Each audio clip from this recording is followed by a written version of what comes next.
My fiance basically said, Saad, if you want to put a monstrosity of a cold plunge on our patio, because we live in New York City and so space is Yeah, a little bit at a premium, right, right. you've got to prove to me you can go into a bathtub every single day. Health, fitness, mindset, nutrition. Live better and longer. I'm Saad Alam, and let's hone in. I can, by the way, comment on face ice baths because many people don't know this, but I actually do one every single morning. And I've been doing it for a while actually as well. When you first start, you definitely get a brain freeze. I'm not going to lie. And you got to hold your breath, go under 30 seconds, maybe a minute. I can do about a minute now. It definitely reduces the puffiness of your face. But the reason I did it is because I heard Dave Asprey basically say that you have a bunch of heat receptors in the forefront of your face, and that by doing it, you release heat shock or cold shock proteins. And I went and dove into the literature, and there actually isn't any literature on it, which is what's so interesting. You basically see a bunch of articles on Bella Hadid and one of the Kardashians practicing this before they put makeup on, but there's no deep research on it per se. Have you seen anything?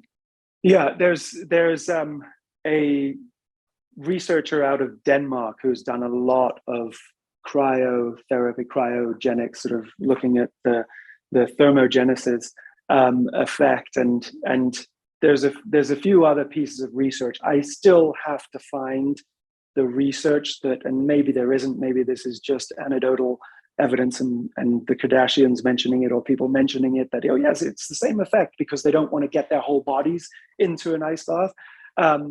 But so I haven't found that, the actual face ice bath research, but I have found some literature on, if you sleep at a colder temperature and you just have your face exposed, how it increases the brown fat. Or if you go out to the cold in the wintertime with too little clothes on, your body adapts to produce more heat with the brown fat in your body. And the same works with saunas and heat that you cool. There's also the cold shock proteins, which I believe are the sirtuins. So that's sort of the cellular effect that the cold baths or the saunas will have on your bodies. These sirtuins are what's repairing your actual cells, your DNA. So it's repairing you at a cellular level. So there's so many benefits to heat or cold, those extremes. And so we can go into any aspect of it. But I think, I was going to ask you this. Did you ever get into and do the full submersion cold baths? Oh yeah, quite a few times. And so for better or for worse, my fiance basically said, Saad, if you want to put a monstrosity of a cold plunge on our patio, because we live in New York City and so space is a little bit at a premium, right. You've got to prove to me you can go into a bathtub every single day. Now, this is also because I have an infrared sauna in my place. I've got a hyperbaric oxygen chamber. I've got a bunch of stuff where it probably should be pretty looking furniture. And so I said, all right, that's cool. I'll do it. And I get into the bathtub every day. And the conclusion I came to is that it actually takes too much effort to get it cold enough. So I said, I wonder if this face ice bath thing works. But I have gotten the seal of approval for in the Alam household, and we've got a large barrel arriving at the place with any day now. So looking to do full body submersions every single day is my goal. Fantastic. And does that cool itself, or do you have to add ice to it? I actually got a separate chiller that goes alongside of it, so it keeps it cool.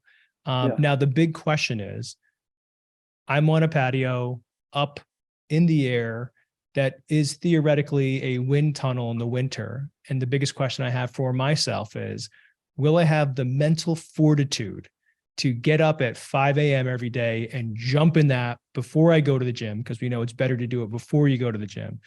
And that remains a question, but I'm going to tell myself it's sure as hell going to happen. Yeah. Okay, great.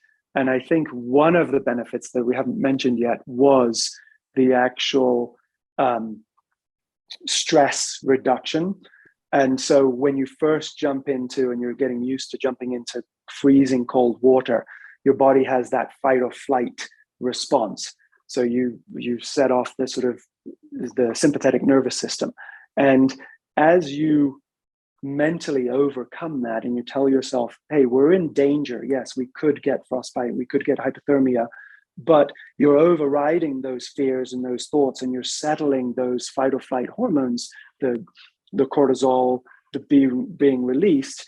You're actually then making yourself more resilient in other aspects of your life. When you're in stressful situations, you can take control of that better.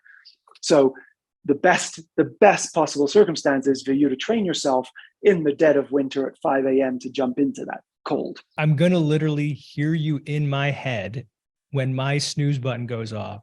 And Dr. V said, get up out of your bed, put yourself in a really difficult position. And that's actually more beneficial for you.